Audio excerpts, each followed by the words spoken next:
Hi everybody, I hope that you're all doing really well. So today I am back to talk about the books that I read in the month of March, and this is going to be a wrap up for everything that I read in March because I have been pretty terrible in the last few months about my wrap ups. I've either been leaving them way too late or just not doing them at all. So I decided, I don't know, for the sake of getting my videos filmed, that I'm just going to try to really speedily go through all of the books that I read in March rather than doing part 1 and part 2 wrap ups because we're in April.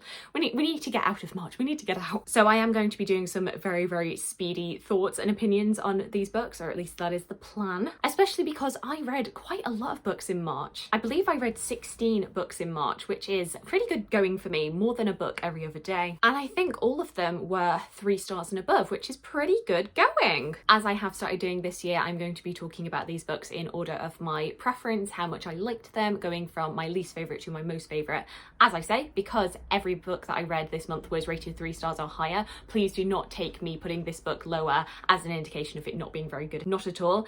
It's just that in terms of all of the other books and how it ranks along the other books, it wasn't my favourite. So starting off, maybe a little bit controversially, is River Kings, The Vikings from Scandinavia to the Silk Roads by Dr. Kat Jarman. This is a history non-fiction that has been getting so much buzz and attention. As it suggests, it is a history of the Vikings. And the little interesting nugget about this one is that it's basically following the journey of a bead that Dr. Kat Jarman received in 2017, I believe, that she came into possession of, and kind of uses this bead to trace the history of the Vikings and their journeys around the world and their influence on society and culture at large. It was really interesting, and I completely understand why it's had so much buzz and attention. I really like Dr. Kat Jarman as a historian, but for me personally, the Vikings are not my absolute favourite thing to learn about. I'm such a traitor to the University of York because York is such a Viking heavy place. People love the Vikings there, but it's just never been something that really appeals to me when it comes to history. So I would recommend it, it's just probably not going to go up there as one of my personal favourites. Next up, we have the first of the Women's Prize for Fiction longlist books that I've read, and that is This One Sky Day by Leonie Ross. This takes place on a fictional island or archipelago of Papisho, in which almost all of the residents are born with some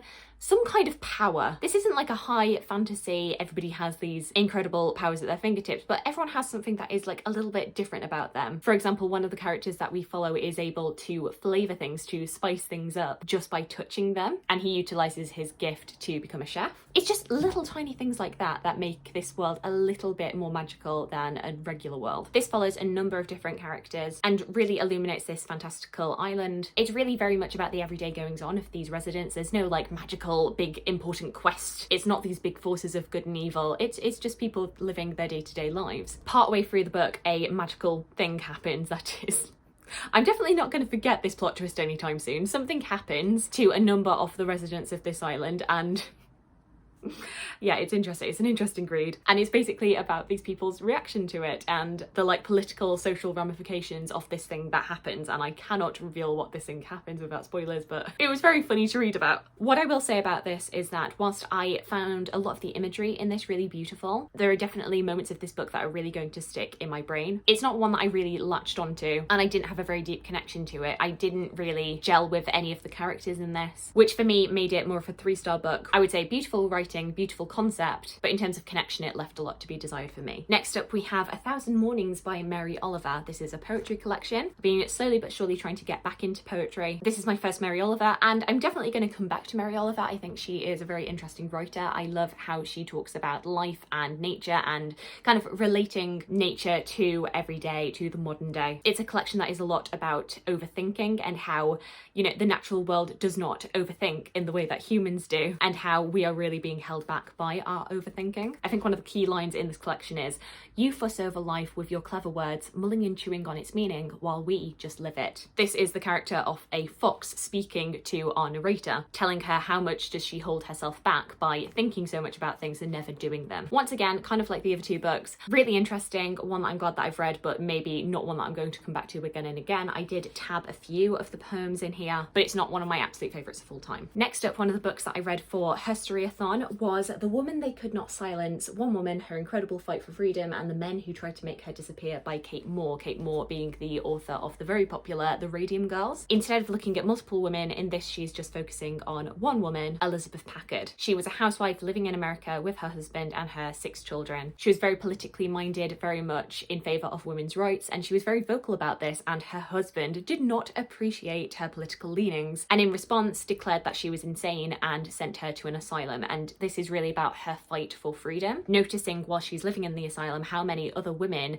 are, you know, perfectly mentally sound, but because they did not adhere to the very strict gender norms of the time, and because they'd had very, very few rights, were just declared insane to get them out of the way. This is a really, really interesting story, and definitely has Kate Moore's trademark skill of being able to take this non-fiction and make it feel like a narrative. You can feel her empathy, her sympathy for this character. I probably would say that I like this a little bit less than The Radium Girls, and I think purely because I think it is a little bit overlong. I think it is a bit bloated. I think with The Radium Girls, whilst repetitive things are happening again and again, and whilst it is, you know, a bit longer, a little bit hard-hitting, because you are jumping between lots of different characters, it doesn't feel like it's weighing you down. Whereas with this, I did feel like it could have been a good like 150 pages shorter. But in the same way as The Radium Girls, she was able to get me invested in the story completely, very, very quickly, and just make me enraged about this thing that happened 100 years ago, 150 years ago, and it's definitely a story that more people should know about. Next up we have How to Be a Victorian by Ruth Goodman. This is just a little introductory book into what life was like as a Victorian, less so about royals, much more so on everyday people, the working and middle classes, and going from dawn to dusk. What I think sets this book apart from other books that are about the daily life of Victorians is Ruth Goodman's own personal experiences. Ruth Goodman is never content to just write about what the Victorians did or what the Tudors did. She always wants to experience it herself. So she will give her own personal anecdotes from following these daily routines and what she found useful to know, how to recreate this daily routine if you want to try it for yourself. She gives her tips and tricks, and I think that's what makes this book more unique. And yeah, I would just say that this is a really good primer, a really good introduction to Victorian history. Definitely a good place to start, and I'd say this is definitely one to pick up during Victober if you've never learned about the Victorians at school, or if you just want a refresher, this is a very good place to go. Then we have Bookish Broads, Women Who Wrote Themselves into History by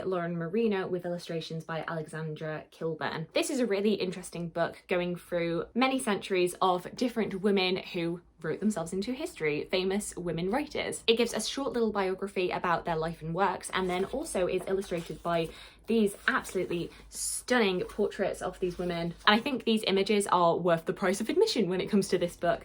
I want so many of these, you know, just for myself. One of Charlotte Bronte. I was a little bit disappointed that they only had one of Charlotte and not of any of the other sisters. Like Justice for Emily and Anne. I think my favourite one is the Mary Shelley one. Like, I want that on my wall. It's an absolutely stunning book, but I did take issue with some of the facts in this book. As I say, these are only short little introductory biographies of these women. It's only a couple of pages to encompass an entire life and works, so there are always going to be corners that are cut. However, with some of the figures that I was more familiar with, I did notice like little inaccuracies that kind of marred my enjoyment of these biographies. For example, she's talking about Jane Austen, she's talking about Pride and Prejudice, and she says that Jane Austen was the same age as Lizzie Bennet when she started writing First Impressions, which was the manuscript that became Pride and Prejudice, and she gives that age as 21, and that instantly caught my eye because Lizzie Bennet in Pride and Prejudice gives her age as 20, not as 21. She says to Lady Catherine, "I am not yet 1 and 20. Another little thing is that she spells Lizzie Bennet as Lizzie with an IE rather than a Y. Elizabeth Bennet, Lizzie, is never spelled IE, it is always with a Y. How did nobody catch that? Another thing that I noticed was she talked about Charlotte Lennox, who was an 18th century writer, and the way that she introduces this character is saying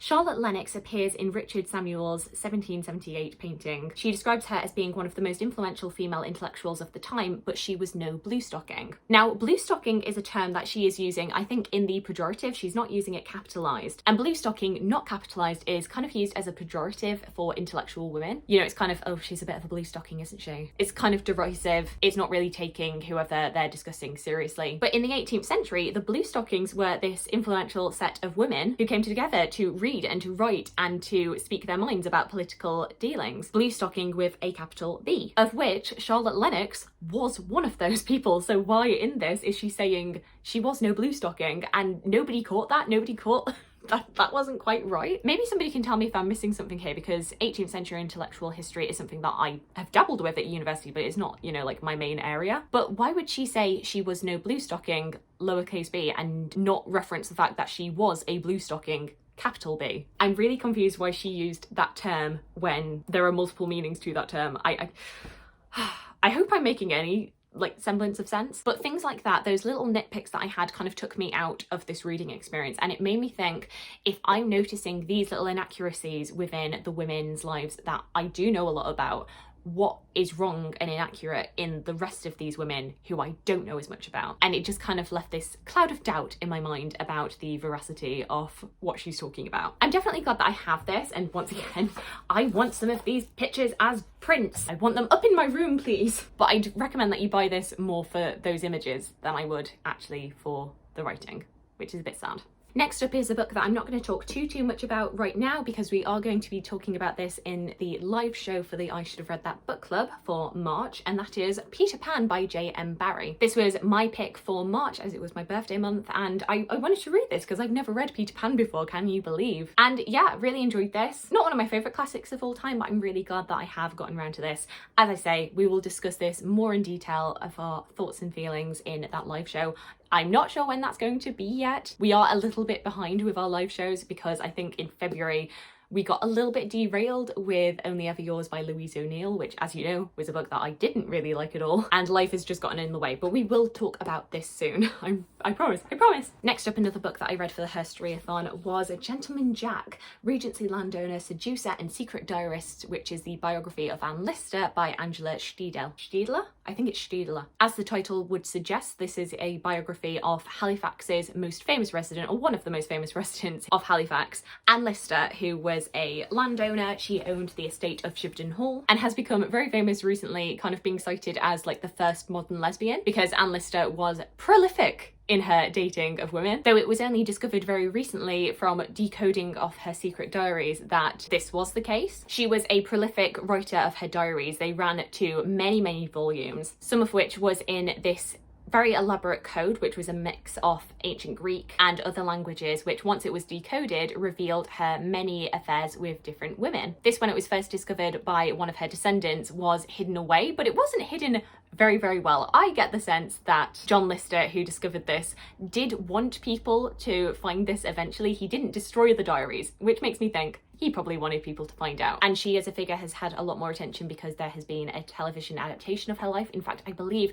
that the second series is coming out in April, so this was perfect timing. And as I say, Anne Lister is a local resident to my hometown of Halifax, though she's somebody who we never really learned about at school, and I didn't really learn too much about her until I went to university. Like, I had to leave my hometown to find out about this very famous figure of my hometown. Doesn't make sense. Make it make sense. But I learned a lot about her, especially during my masters, because I ended up doing a work placement for a few months at Shibden Hall, and so it was just really lovely to come back to this character, a character who I find she's a very complex figure. In many ways she is so ahead of her time, in other ways like she is completely conservative. She is very selfish in a lot of ways. She doesn't have a lot of respect for the working class in her neighbourhood, and so that definitely rubs me up the wrong way. But in other ways she's just such a force to be reckoned with that I can't help but respect her. The way that I always think about Anne Lister is that she's somebody who if I met her in real life, I would admire her, but I wouldn't want to be her friend. But that's okay. You don't have to like everybody that you know. Another Herstoryathon book that I am not going to talk about too much about because I'm going to be doing a live show. In fact, the day that I am filming is when we are going to be doing the live show for this,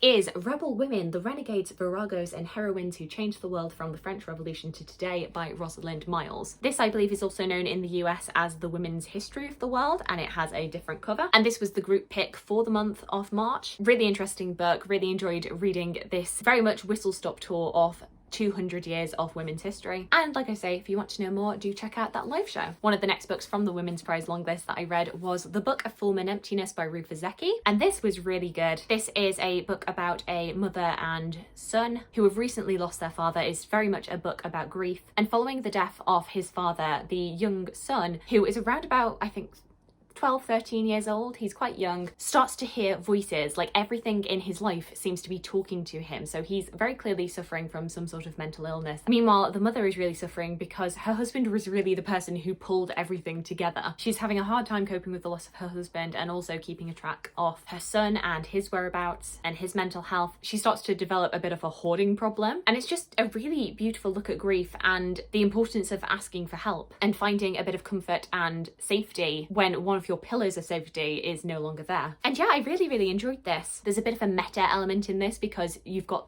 the book as a character who speaks in second person to Benny the son, and it really plays with narrative in this kind of meta way. The other criticism that I would have of this is that sometimes I felt like it did go on a little bit too long, but to be honest with this, I would have only trimmed it down by about 50 pages or so just to make it a little bit tighter. But it was a beautiful book, definitely one of the women's prize books that I would recommend. Oh, another book that I did read that I don't have my copy of right now is Agnes Gray by Anne Bronte. Once again, I'm not going to go too much into this because this was the topic of a live show discussion that I did with the Bronte along ladies, and so I will leave that discussion down below. This was a reread. Once again, really enjoyed it. Solid 4-star book for me. What can I say? Anne Bronte is a very underrated Bronte sister and everybody should read it. It's so good and short and snappy. Like, there is no reason not to read Agnes Gray. Next up, the second poetry collection that I read this month was Bless the Daughter Raised by a Voice in Her Head by Warsan Shire. I had previously read the chapbook Teaching My Mother to Give Birth by Warsan Shire and absolutely loved that, so I was so excited to find out that she had a full poetry collection coming out. And I think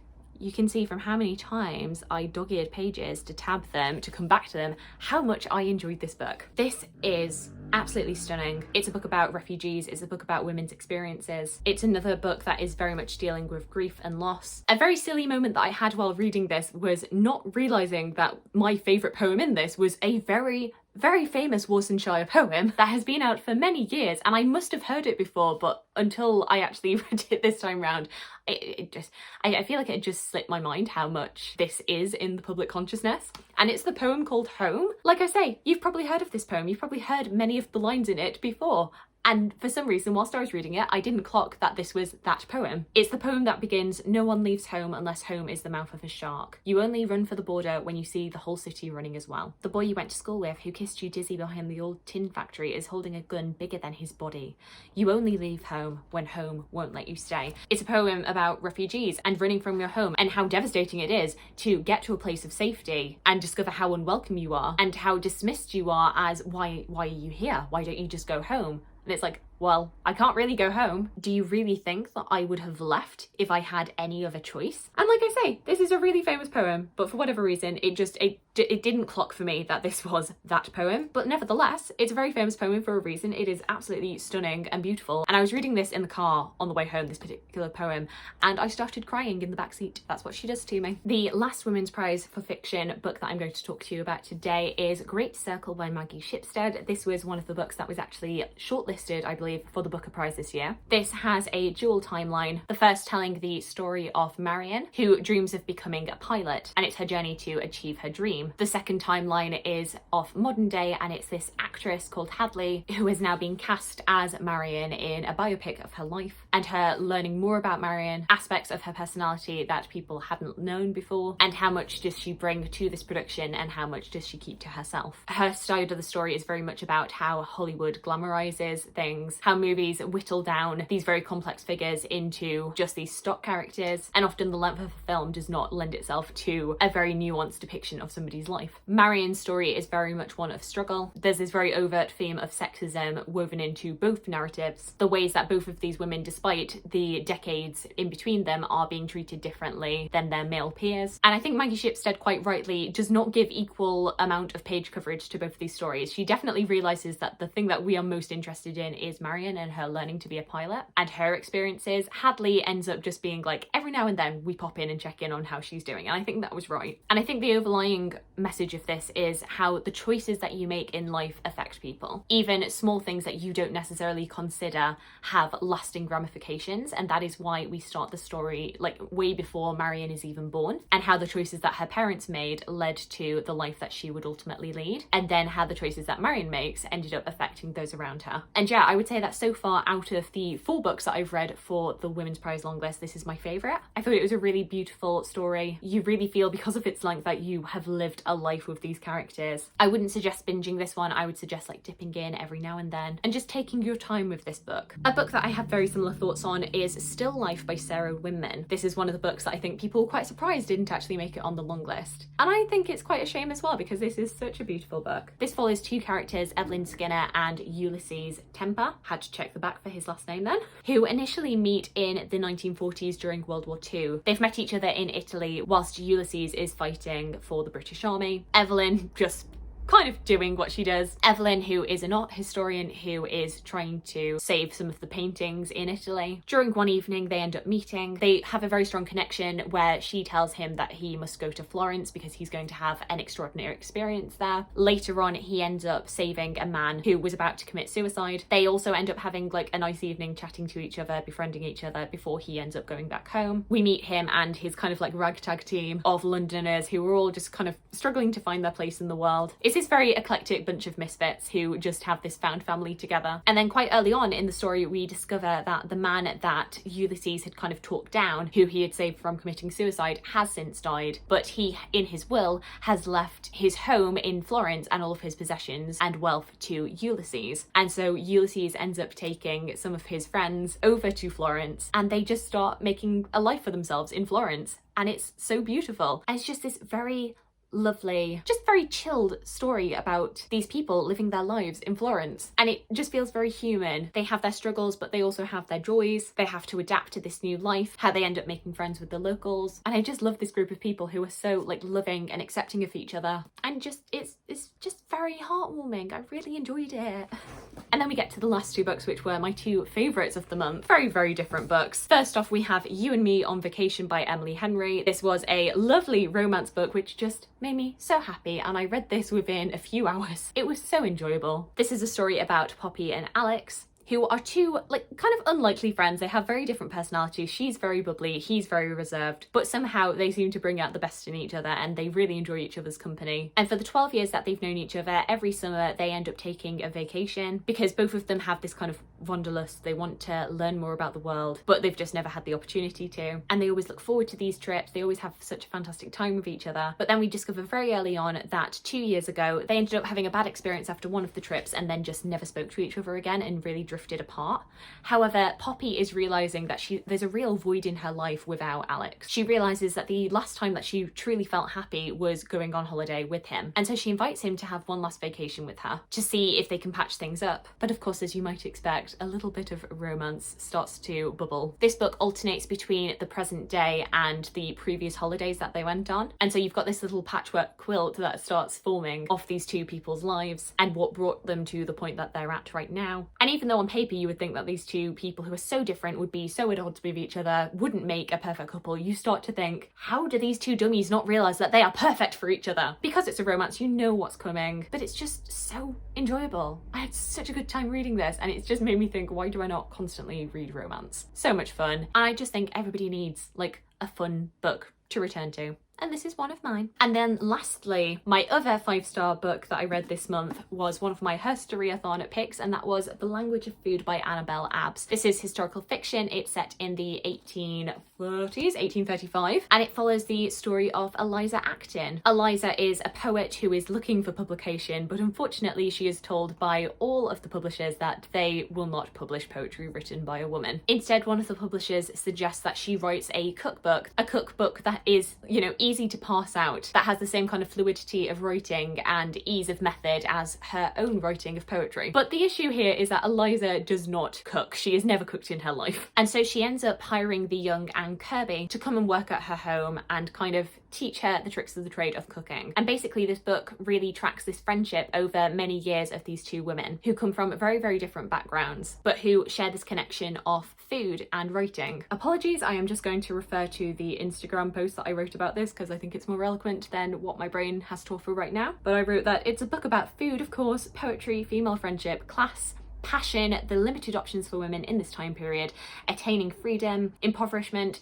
the treatment of the destitute and those who are deemed mad, finding your voice and being your truest self. And yeah, this has unexpectedly become one of my favourite books of this year. You know, I thought I was going to have a bit of a connection to this because I did my undergrad dissertation on cookbooks, but it was 18th century rather than 19th century cookbooks that I wrote about. But I definitely came across Eliza Acton as I was doing my research. But I wasn't really expecting to latch onto this as much as I did, but I just thought the writing in this was so sumptuous. All the food writing in this. I've discovered recently that I really love good food writing in fiction books. I had that with Love After Love by Ingrid Persaud. I've had it with this book too, which you wouldn't expect because notoriously English food is not that great. But I think because this book shares this fundamental love of food and of poetry, these two just mesh together really, really well and create this beautifully written book, which covers all of these topics, but does so in such a seamless way. For me, it never felt like there were too many things being dealt with in this book. And yeah, this was my favourite Herstoryathon book that I read.